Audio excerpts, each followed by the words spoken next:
The dust storm that swept through the Arizona territory that year didn't have a name, but folks who survived it called it the Devil's Breath. It scoured the paint from barns' blinded cattle and choked the hope from a man's soul. For 19-year-old Abigail alone on her family's homestead, it was just another Tuesday.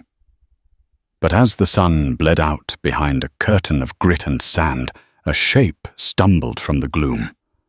A rider slumped over his saddle, a ghost spat out from the storm's belly. He wasn't just another lost traveler. He was a dying man, and in his pocket he carried a secret that could burn the whole territory to the ground. She was about to learn that when you offer shelter to a devil, you'd best be prepared to meet his demons come dawn. The wind had been a constant whining companion for 3 days straight. It was a physical presence, a bully that shoved against the clapboard walls of the small farmhouse and clawed at the sod roof.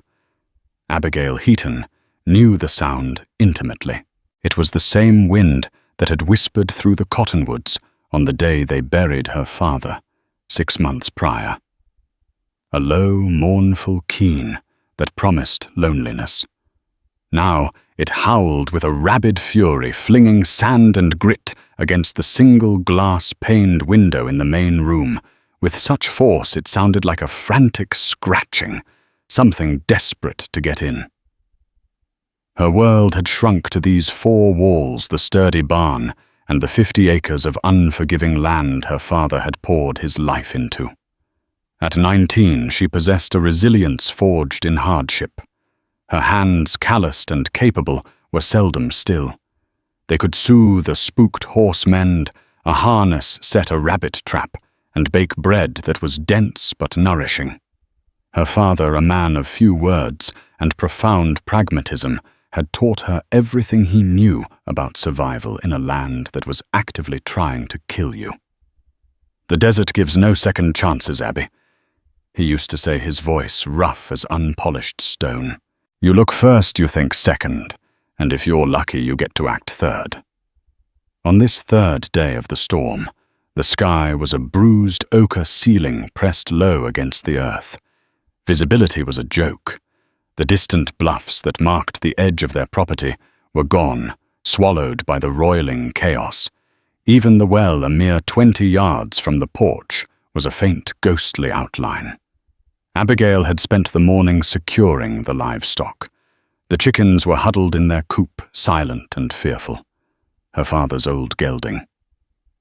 Dusty stood stoic in his stall, occasionally stamping a hoof in protest of the incessant noise. As afternoon bled into a premature twilight, Abigail was cleaning her father's rifle, a Winchester Model 1873. It was a ritual, a way of connecting with him, the scent of gun oil and well-worn walnut wood, a comforting sermon. She sat at the small, rough-hewn table, her movements economical and precise, just as he'd shown her. The lamplight cast a small golden pool in the growing darkness, pushing back against the gloom that seeped through the very walls. That's when she heard it. It wasn't the wind. This was a different rhythm, a heavy, stumbling cadence that was swallowed almost immediately by the gale. She froze her fingers tight on the rifle's lever. Her heart, a frantic drum against her ribs, pounded a staccato rhythm of alarm. No one came out this way. The track to their homestead was little more than 2 ruts in the earth, easily lost even on a clear day. In this storm, it was suicide. She rose slowly, pulling the rifle close the cold steel, a familiar comfort. She moved to the window, peering through the small patch she'd wiped clean of condensation. For a moment, there was nothing but the hypnotic, swirling vortex of sand. Then the shape resolved itself from the chaos.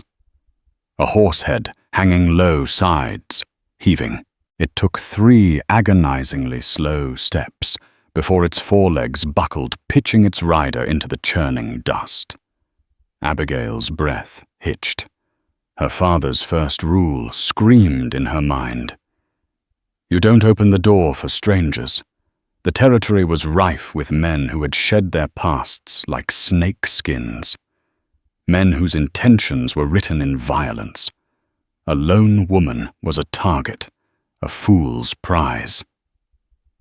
But the horse, a fine-looking bay, lay on its side, a dark stain spreading from its chest. It gave a final shuddering sigh that the wind carried away. The rider, a heap of dark clothing, didn't move. Compassion warred with caution. This wasn't a traveler seeking shelter. This was a dead man, or one close to it. Leaving him out there was a death sentence not by the hand of a man, but by the indifferent cruelty of the elements. Could she live with that? Could she sit by her lamp while a man, regardless of his sins, was buried alive by the devil's breath? Her father's second, less spoken rule came to her. You do what you have to do to look yourself in the mirror the next morning. Cursing under her breath, she grabbed the heavy bar from the door and lifted it. The wind tore the door from her grasp, slamming it back against the interior wall with a deafening crack. The storm surged into the house, a physical invader extinguishing the lamp in an instant and plunging the room into a maelstrom of dust and darkness. Shielding her eyes, Abigail fought her way onto the porch. The sand stung her face like 1,000 tiny needles. The man was closer than she thought, lying face down just beyond the steps. She grabbed his shoulder, turning him over. He was heavy, a dead weight. His face was a mask of dirt and blood, a scraggly beard caked with grime. He was breathing, but it was a shallow, ragged affair. "Hey," she shouted over the wind. "Mister, can you hear me?" His only response was a low groan. It took every ounce of her strength. But Abigail was not frail. She hooked her arms under his, planting her feet and pulling. She dragged him backward, his boots carving furrows in the dust up the 2 steps and across the threshold of the cabin. With a final desperate heave, she got him inside and kicked the door shut against the raging storm, slamming the bar back into place. For a moment she stood panting in the sudden relative silence, her ears ringing. The only sounds were her own ragged breaths and the wheezing gasp of the man on her floor. She fumbled for the matches, her hands shaking now that the immediate struggle was over. She relit the lamp, the flame flickering wildly, before settling, casting its glow on the intruder. He was a mess.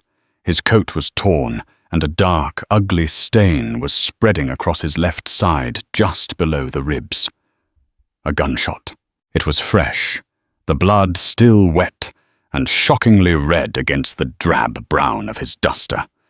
His gun belt was still strapped to his hips, a Colt Peacemaker with worn ivory grips nestled in the holster. A professional's gun. Her gaze traveled up to his face. He looked to be in his late 20s, his features sharp and angular beneath the grime. Even unconscious, there was a hardness to his jaw, a sense of danger that clung to him like the dust of the trail. Her father's voice was a ghost in her ear. "You've brought the wolf to your hearth, Abby." Her medical knowledge was rudimentary, learned from tending to livestock and patching up her father's occasional injuries. She knew the first thing was to stop the bleeding and see how bad the wound was. Steeling herself, she unbuckled his gun belt. Her fingers brushing against the cold metal of the pistol. She set it carefully on the far side of the table, well out of his reach if he were to wake suddenly. Then she took a knife and began to cut away the fabric of his shirt and duster from around the wound. The bullet had gone in clean from the front, but it hadn't come out the back. It was still in there. Infection would set in quickly. She'd seen it happen with a calf once. A fever, then madness, then death. As she worked, her fingers brushed against something hard in his inner coat pocket. Not a weapon. It felt like a book. Curiosity overriding her caution for a second, she pulled it out. It was a small leather-bound volume, no bigger than her hand, held shut by a simple brass clasp. It was heavy for its size, the leather worn smooth with handling. There was no title, no markings of any kind. It felt important, personal. She placed it on the table next to the gun belt, a strange collection of a life spilled onto her floor. The man groaned again, his eyelids fluttering. His eyes, when they opened, were a startlingly clear blue, a patch of calm ski in the storm of his face. They were clouded with pain and confusion, but they were sharp, and they were fixed on her. "Where?" He rasped, his voice a dry crackle. "My farm," Abigail said, her voice steady, despite the tremor in her hands. "You collapsed outside." He tried to push himself up, hissing in pain as the movement tore at the wound. "My horse." "Dead," she said the word, hanging in the air with brutal finality. His head fell back against the wooden floorboards with a soft thud. He closed his eyes, a flicker of something, despair, perhaps crossing his features. He was delirious, muttering now, his words snatched away by the wind, still howling outside. She leaned closer, trying to make them out. "Can't let them find it. The whole damned agency is on me." His voice was faint, almost a whisper. "The ledger. Chiricahua. Can't let Thorn." The word sent a chill down Abigail's spine that had nothing to do with the storm. Agency. He didn't mean a stagecoach office. The name rang a distant, ominous bell. She'd heard travelers and her father speak of them in hushed, fearful tones. Men hired for their discretion and their utter ruthlessness. Men who always got their man. The Pinkerton National Detective Agency.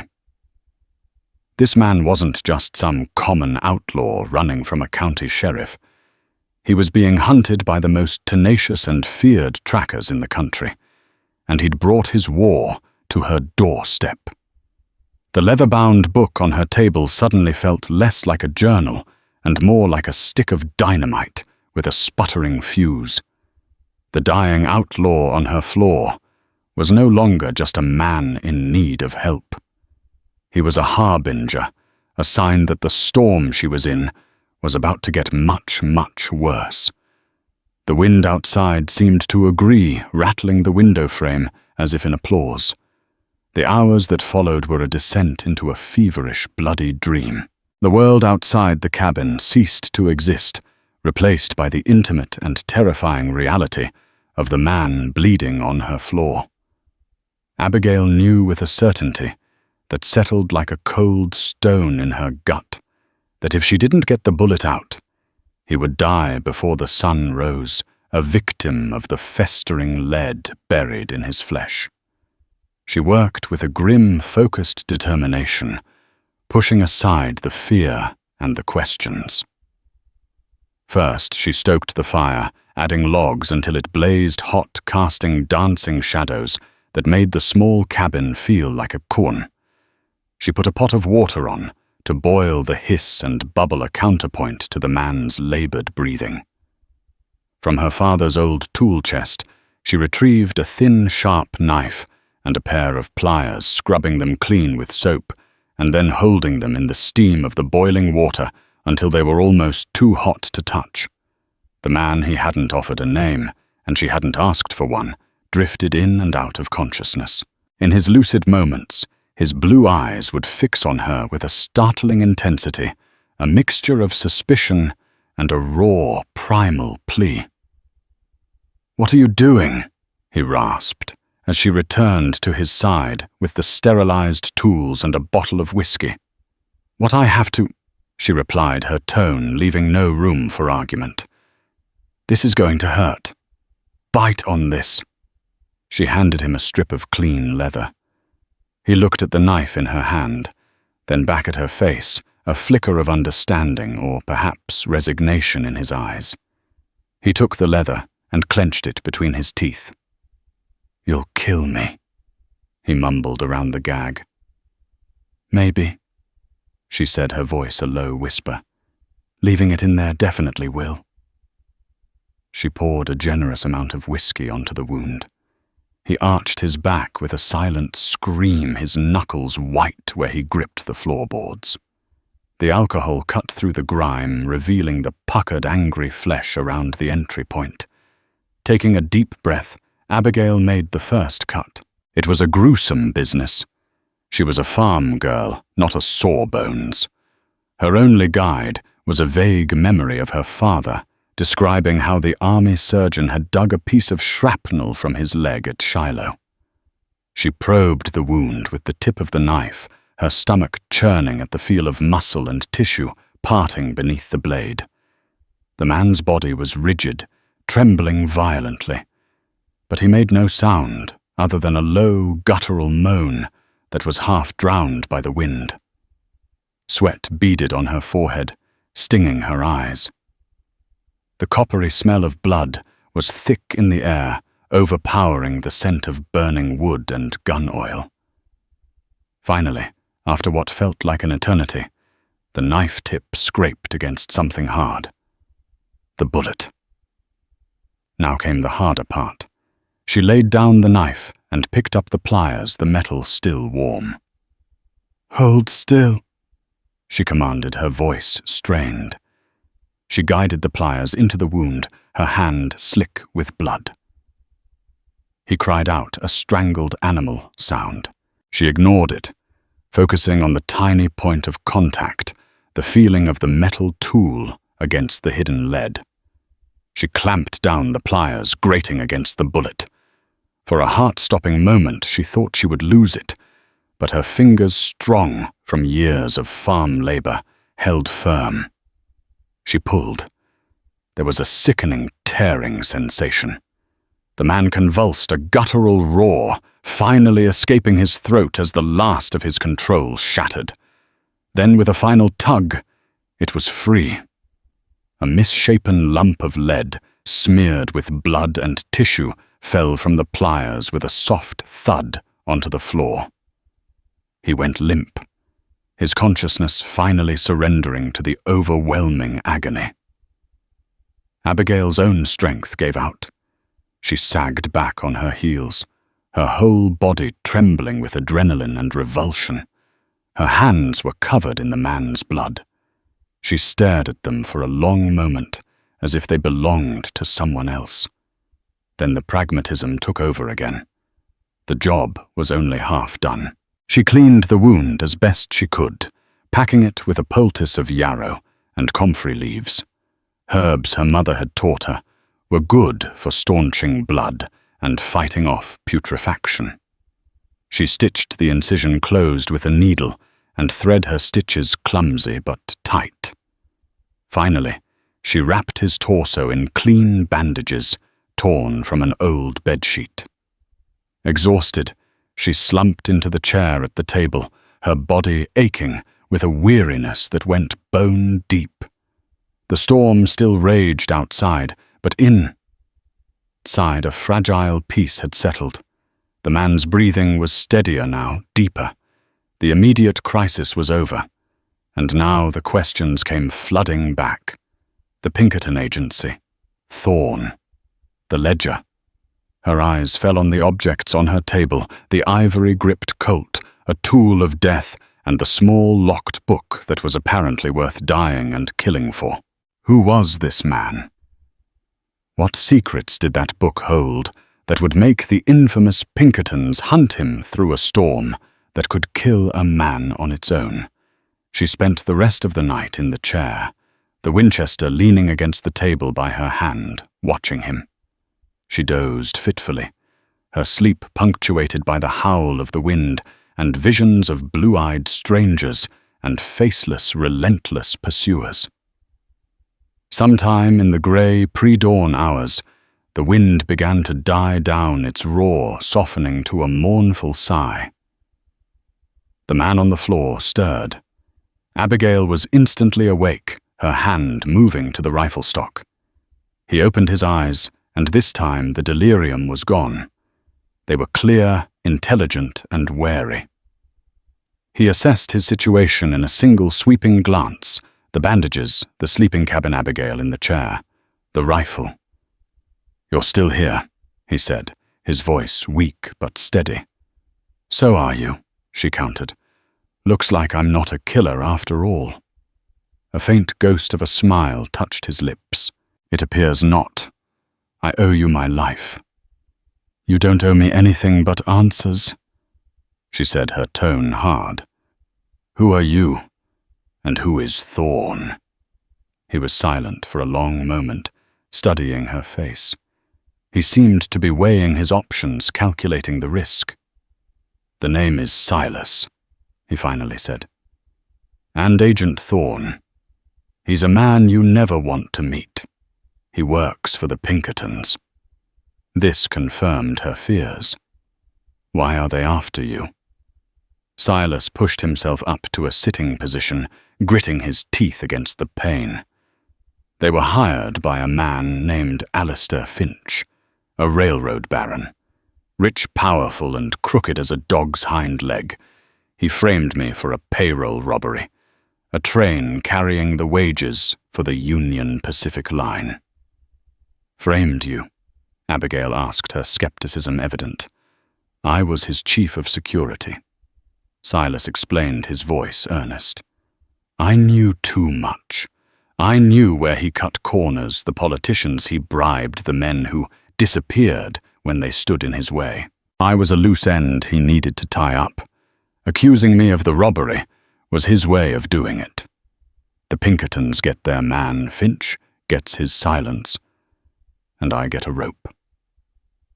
The story was plausible. It was a tale as old as the territory itself, the powerful crushing the weak. And yet something felt rehearsed. The way he spoke, the directness of his gaze, it was all a little too perfect. But the pain in his eyes, the genuine gratitude for her help that seemed real. "So the men you were muttering about, they aren't your tribe, your gang." He let out a short, bitter laugh. "My tribe, lady, the only tribe I've known for the past 5 years, is the vipers in Finch's employ. The men hunting me now are Pinkerton agents. Thorn is their lead dog. They aren't a posse. They're a scalpel. They don't stop, they don't sleep, and they don't care who gets in their way." He looked pointedly at her. The implication was clear. She was in their way. "And the book?" she asked, nodding toward the small leather-bound volume on the table. His eyes darted to it, a flicker of something she couldn't quite read. Possessiveness, fear, maybe something else crossing his face. "It's nothing. A journal. Sentimental value." It was the first obvious lie he'd told her. The book was too heavy, the clasp too deliberate for a simple diary. And he'd mentioned a ledger in his delirium. She let it slide for now. "You need to rest," she said, changing the subject. She rose and ladled some broth from a pot she'd set by the fire into a bowl. "Eat this. You've lost a lot of blood." She helped him sit up against the wall, propping a sack of flour behind his back. He took the bowl, his hands trembling slightly. The simple act of him eating her food in her home created a strange intimacy that unsettled her. He was a killer, or at least a man who ran with them. He was a target of the most dangerous man-hunting firm in the nation. He was a lie wrapped in a riddle, sitting on her floor. Yet as she watched him, she saw not just the outlaw, but the man vulnerable in pain and utterly at her mercy. "Why?" he asked, suddenly looking up from the broth. "Why help me? You could have left me in the storm. It would have been safer." Abigail looked out at the window. The wind had stopped completely. The world outside was earthed in an unnatural silence. The dust was beginning to settle, revealing the familiar shapes of the landscape. Dawn wasn't far off. "My father used to say you do what you have to do to look yourself in the mirror," she said quietly. "I guess I'm not the kind of person who can watch a man die on her doorstep, no matter who he is." He held her gaze, his blue eyes searching hers. "You're a good person, Abigail." He knew her name. He must have heard her say it to the horse or mutter it to herself. Hearing it from his lips felt strange, too familiar. "Goodness is a luxury out here," she replied, turning away. "Mostly it just gets you killed." As he finished the broth, she noticed something she hadn't before. The calluses on his hands were thick, but they were the calluses of a man who handles a gun, not a shovel. And on the back of his right hand, peeking out from under his cuff, was a faint silvery scar. It was a brand of some kind, a complex looping symbol she didn't recognize. It wasn't the brand of a ranch. It looked more like a sigil, something secret and binding. He saw her looking at it and instinctively pulled his sleeve down. The gesture was fleeting, but it was enough. It was another crack in the facade, another piece of the puzzle that didn't fit his story of an honest security chief, framed for a crime. The silence of the coming dawn pressed in on the cabin.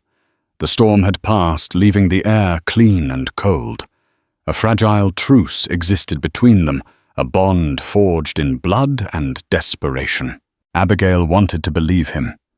She wanted to believe she had saved an innocent man from the clutches of a corrupt baron. But the lies, the scar, the locked book, they were a discordant melody beneath his simple tale. She had saved his life, but she had a growing, terrifying feeling that he had just ended hers.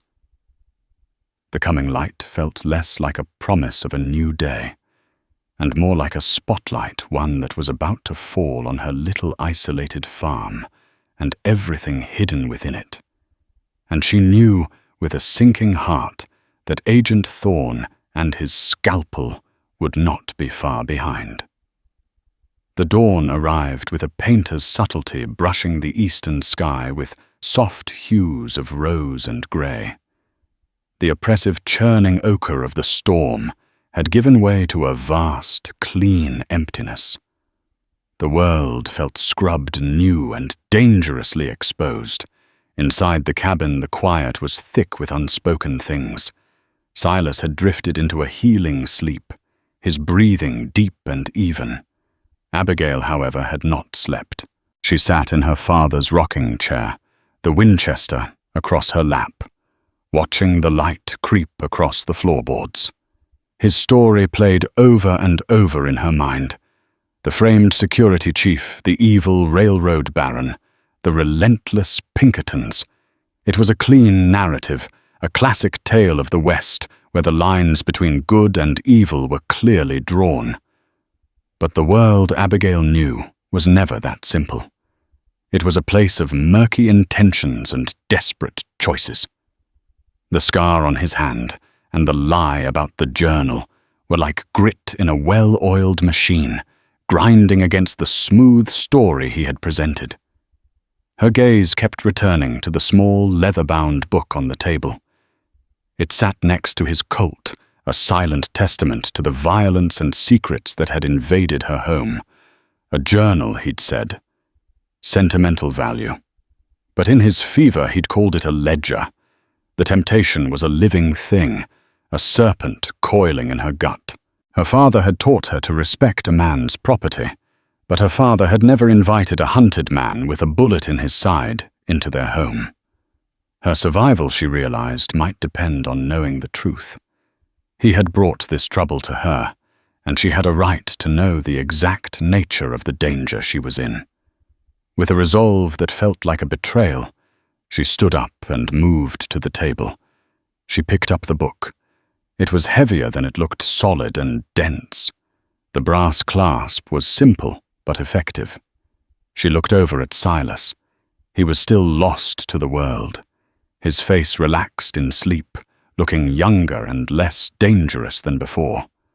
A pang of guilt struck her, but she pushed it down.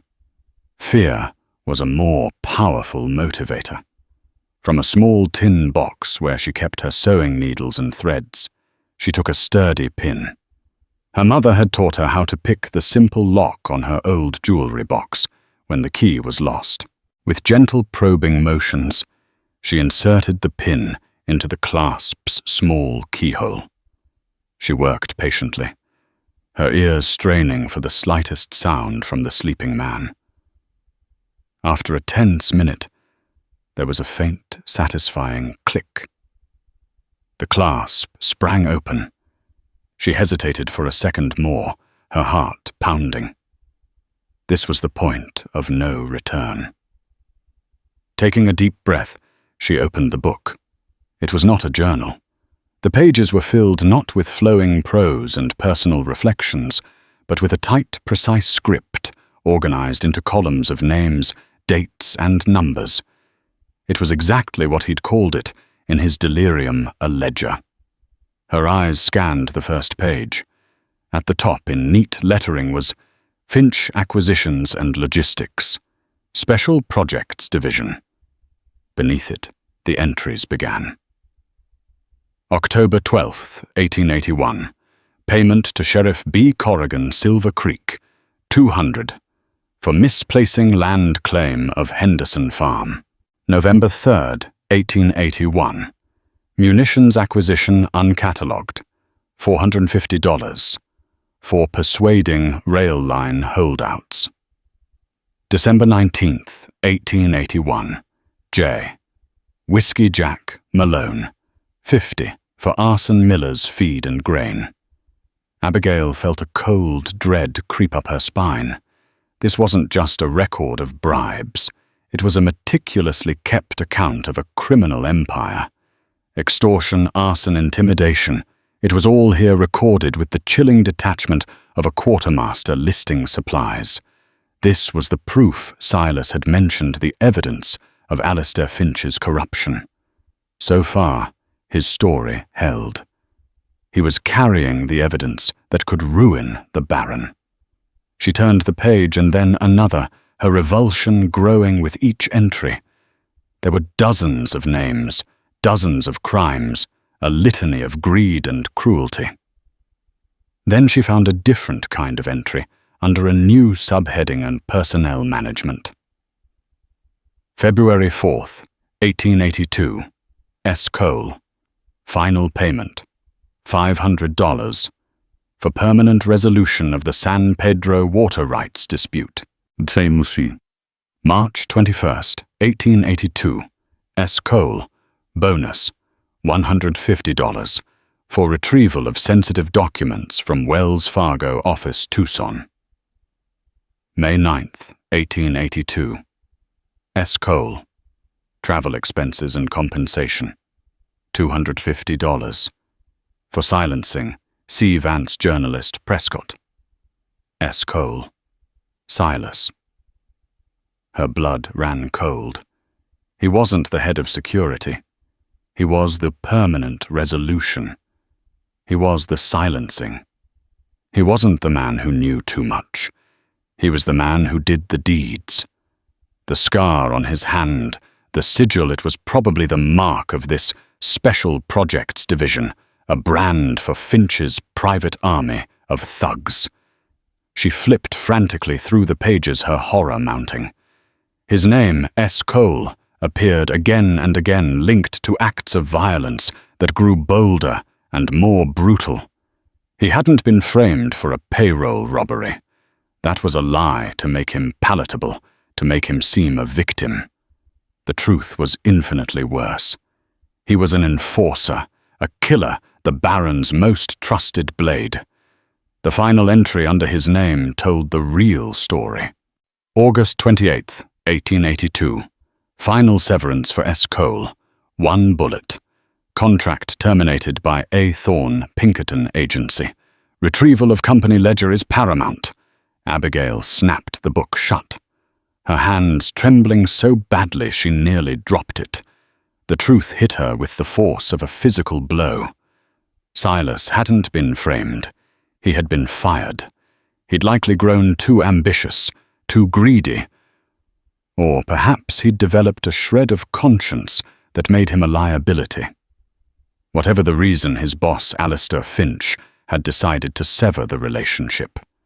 And a man like Finch didn't give you a gold watch and a handshake. He hired the best to clean up his messes. He hired the Pinkertons not to hunt a framed man, but to eliminate a rogue asset, and most importantly, to retrieve the incriminating ledger that Silas had stolen on his way out. The man on her floor wasn't a sheep hunted by wolves. He was a wolf who had been cast out of the pack, now being hunted by even bigger wolves. His tribe, the men he feared were coming, weren't his former gang. They were his replacements. Agent Thorne wasn't just a relentless tracker. He was the man hired to kill Silas. A noise from the corner of the room made her jump. Silas was stirring, his blue eyes fluttering open. He blinked, adjusting to the light, and his gaze went straight to the table, then to the open book in her hands. The mask of the charming, wronged victim fell away instantly. The warmth vanished from his eyes, replaced by a chillingly cold and pragmatic light. The vulnerability was gone, supplanted by the dead-eyed calm of a predator. He didn't look surprised or angry. He looked calculating. "I see you've been reading," he said, his voice flat and devoid of the folksy rasp it held before. Abigail's hand tightened on the ledger. Her heart hammered against her ribs, but she met his gaze, refusing to show the terror that was threatening to consume her. "You're a liar," she said, her own voice shaking slightly. "S. Cole. You're a killer." He didn't deny it. He simply shifted his weight, a subtle movement that spoke of a man reassessing his environment. "Survival is a messy business, Abigail," he said smoothly. "You do what you have to. You of all people should understand that. This farm, you didn't keep it by being weak. Don't you compare yourself to me." She spat, her voice laced with venom. "I build things. I care for things. All you do is destroy." "I do what I'm paid to do," he corrected her. "Just like the Pinkertons, we're two sides of the same coin, Finch's coin." He tried to push himself up further, a grimace of pain flashing across his face. The wound was his catch, and they both knew it. "That book is my life insurance, my retirement. Finch wants it back badly. Badly enough to pay Thorne a small fortune to hunt me down and put me in the ground." He looked at her, and now his proposition came. "But his hunt ends here, in this valley. No one knows I'm here. We have the book. We can send Finch a page, let him know it's safe. He'll pay. He'll pay a fortune for our silence. Enough for you to leave this dust bowl and live like a queen. Enough for me to disappear for good." The audacity of it stole her breath. He was offering her blood money, a partnership. He saw the grit in her, the steel he'd mistaken for kinship. He thought they were the same. "You think I'd help you?" she asked, aghast. "You're a monster." "I'm a survivor," he countered, his voice low and persuasive. "And so are you. Thorne won't care that you're an innocent farm girl who was just trying to help. To him, you're a loose end, an accomplice. He'll burn this place to the ground with you inside it, just to be sure the secret is kept. Our only way out is together, with that book." He gestured with his chin towards the window. "They'll be here soon. When that sun clears the bluffs, they will be on us. You have a choice to make, Abigail. Are you going to die for your ideals, or are you going to live for a compromise?"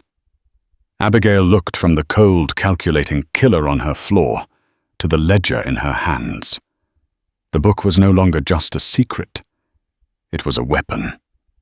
And he was right about one thing. The men coming weren't going to ask questions. They were coming to erase a problem, and she was standing right in the middle of it. Her father's voice echoed in her memory. The desert gives no second chances.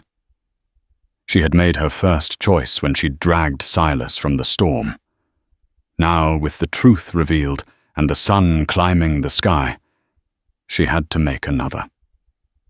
The dawn was coming, and it was bringing the devil's own reckoning to her door. The rising sun was a merciless eye, casting long, sharp shadows across the valley floor and setting the rim of the eastern bluffs ablaze. The world outside the cabin was starkly, terrifyingly clear. Every rock, every twisted cactus, every ripple in the sandy soil was thrown into sharp relief. There was nowhere to hide. Inside the silence was a coiled spring. Abigail stood frozen, the ledger clutched in her hand like a talisman.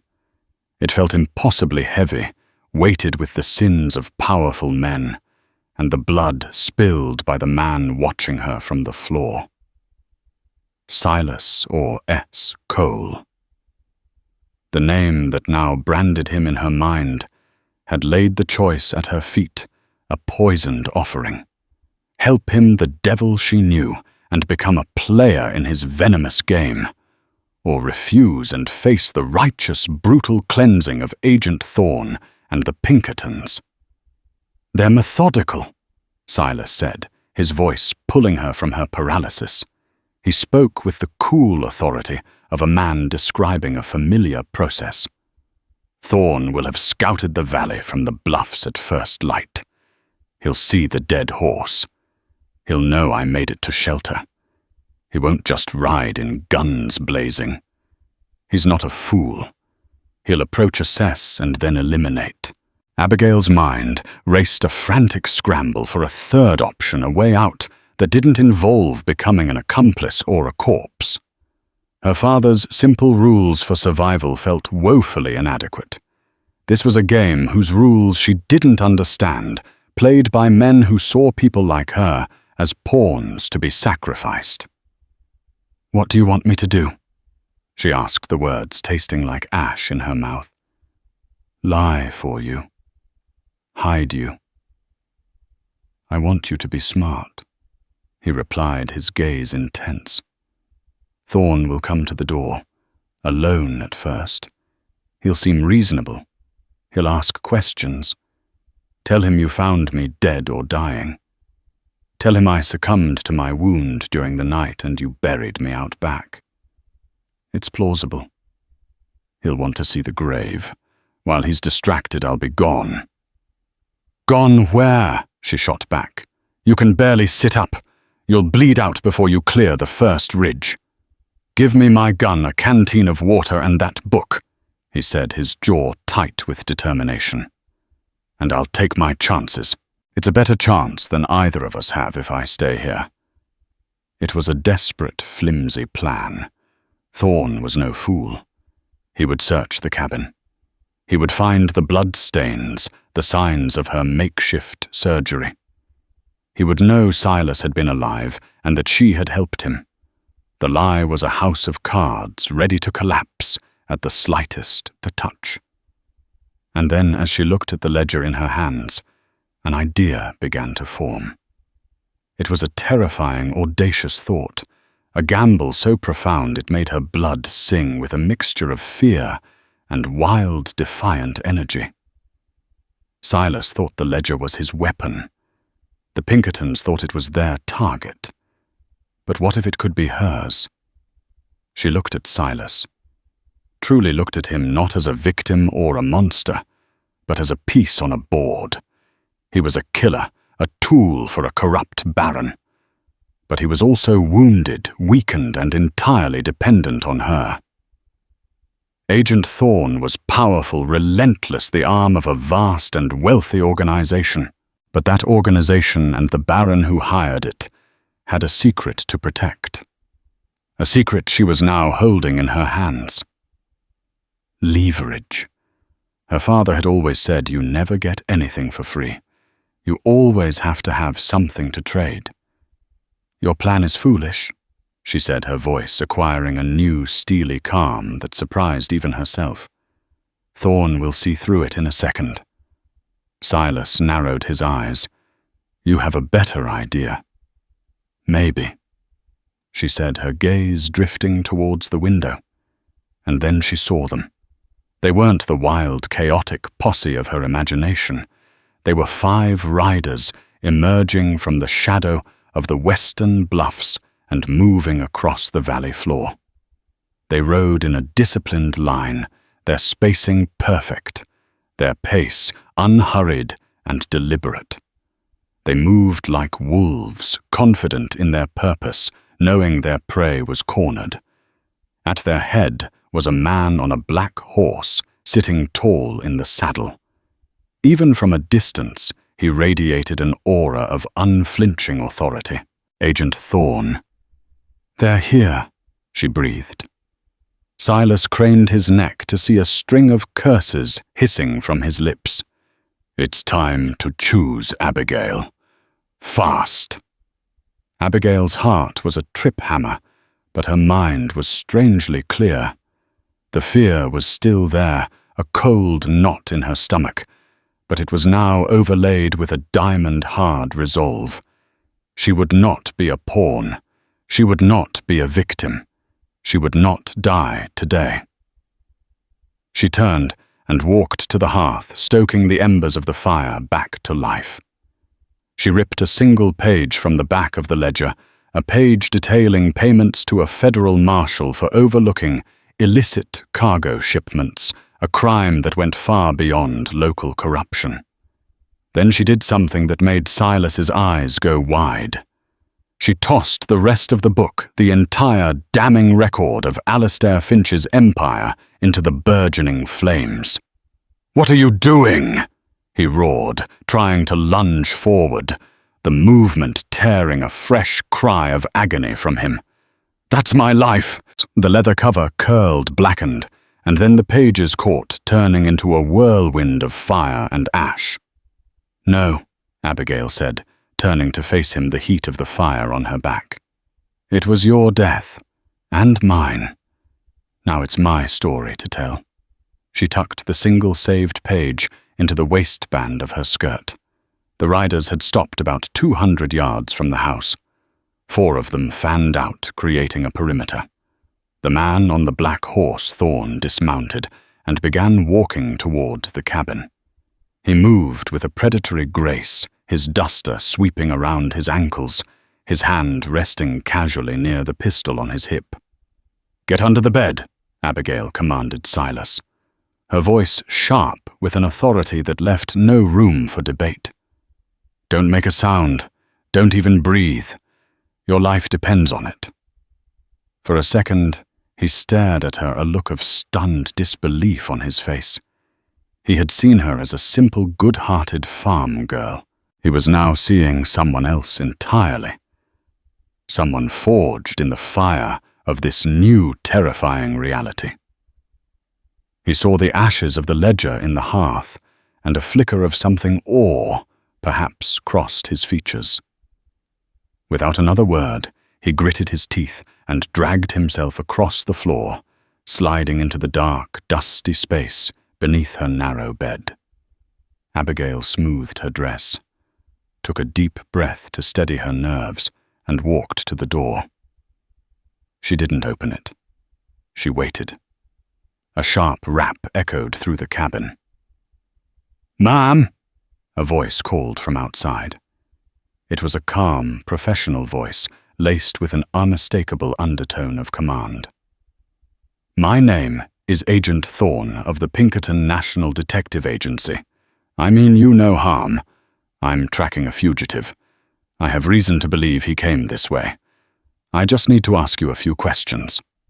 Abigail lifted the bar and opened the door just enough to look out, keeping her body framed in the doorway. He was standing on her porch about 10 feet away.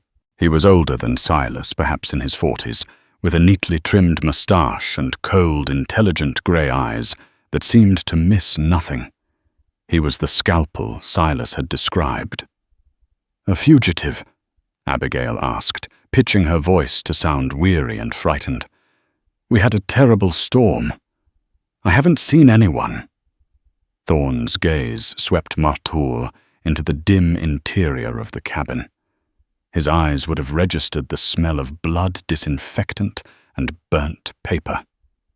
He would have seen the faint scuff marks on the floor where she'd dragged Silas.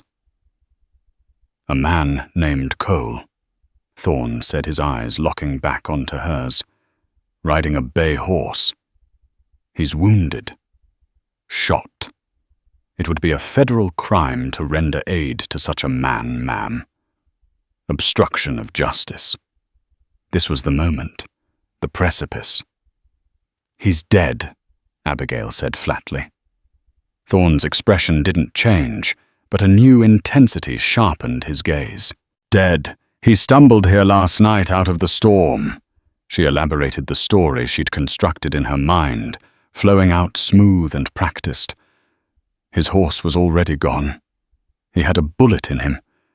He was delirious, talking nonsense. He died on my floor before I could do anything. I couldn't leave him in the house. I buried him this morning after the storm passed, out by the cottonwoods. She pointed towards the small cluster of trees near the dry creek bed where her father was buried. Thorne was silent for a long moment, his grey eyes boring into her, searching for the slightest crack in her story. You buried him yourself? There was no one else, she said, letting a tremor enter her voice. What was I to do? I'll need to see the body, Thorne stated, to confirm the identity. Of course, Abigail agreed. She stepped back, ready to lead him to the empty patch of ground she had chosen. But Thorne didn't move. A slow, thin smile touched his lips. It did not reach his eyes. It's a good story, ma'am, almost perfect. But you made one mistake. Abigail's blood froze. You lit a fire, he said, his voice dropping low. A big one from the smell of it. Far too big for just a morning cook fire. A woman alone, a stranger dead on her floor. She'd be frightened. She wouldn't be burning evidence unless she had something to hide. Now where is he?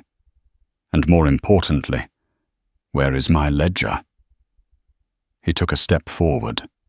This was it. The plan had failed. The lie had crumbled. But Abigail didn't flinch. She had anticipated this.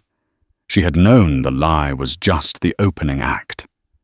She let her frightened farm girl facade drop her expression, hardening into something that mirrored his own cold resolve. The ledger is ash, she said, her voice clear and strong. And the man you call Cole is under my protection. That's my first offer. Thorne stopped, genuinely surprised for the first time. He stared at her, reassessing. Your offer, ma'am? You are in no position to be making offers. I think I am, Abigail said, pulling the single folded page from her waistband. She held it up. Before he died of his terrible wound, your fugitive was very talkative. He told me everything, about Alistair Finch, about the Special Projects Division, about the bribes, the arson, and about certain payments made to a U.S. Marshal to look the other way on federal crimes the Pinkerton Agency would be implicated in as accessories. She let him see the page just for a second. His eyes widened almost imperceptibly as he recognized the script and format. I burned the book, she continued, her voice ringing with newfound power. But I have a very, very good memory, and I have this page. My testimony and this single piece of proof would be enough to trigger a federal investigation that would ruin Finch and tarnish the name of your precious agency beyond repair. It would be a scandal that would reach all the way to Washington. She had turned the tables completely. She had taken their secret and made it her shield. So here is my final offer, Agent Thorne, she said, her voice like ice. You and your men will turn around and ride out of this valley. You will report back to Mr. Finch that Silas Cole and the ledger were lost in the storm, buried in a flash flood, whatever story you need to tell. You will declare me and my farm to be a dead end. In return for your discretion, I will keep this page and my memories to myself. But if I ever see you or any man like you near my property, again this page goes to the U.S. Attorney in Prescott. Thorne stood on her porch, the professional, the scalpel utterly thwarted by a 19-year-old girl in a dusty farm dress. The expression on his face was a mixture of fury, disbelief, and a grudging, venomous respect. He had come to eliminate a loose end, and had instead become ensnared in a new, far more dangerous one. Abigail Heaton was no longer just a farm girl. She was the woman who held the fuse to his entire world. The sun was now high above the bluffs, flooding the valley with brilliant, unforgiving light, and in that light she did not blink. The standoff on the porch stretched for a lifetime, the silence broken only by the caw of a distant raven. Agent Thorne, a man accustomed to holding all the cards, stared at the damning page in Abigail's hand, and then at the unyielding resolve in her eyes. He had been beaten, not by a gun, but by a story. With a final curt nod that was a concession of utter defeat, he turned without a word, walked back to his horse, and led his men away. They disappeared over the bluffs, swallowed by the vast indifference of the desert, leaving Abigail alone in the silence. Hours later, after the dust had settled and the world felt safe again, Silas Cole emerged from under the bed. He looked at the ashes in the hearth, at the empty horizon, and then at the young woman who had outplayed them all. There were no thanks, no promises. Their alliance born of desperation was over.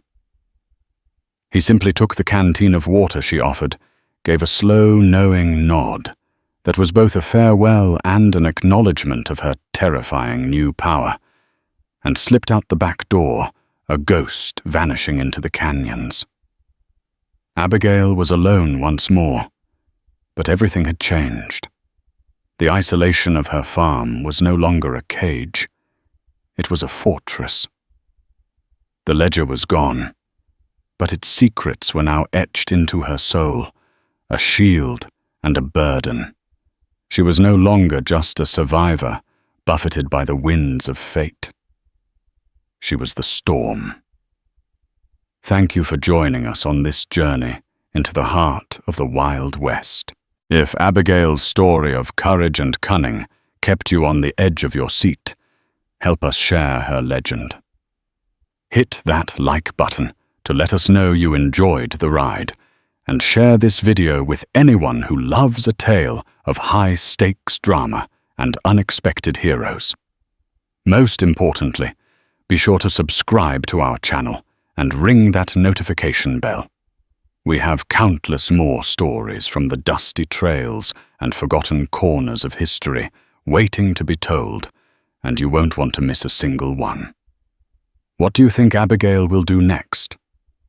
Let us know in the comments below, and we'll see you in the next story.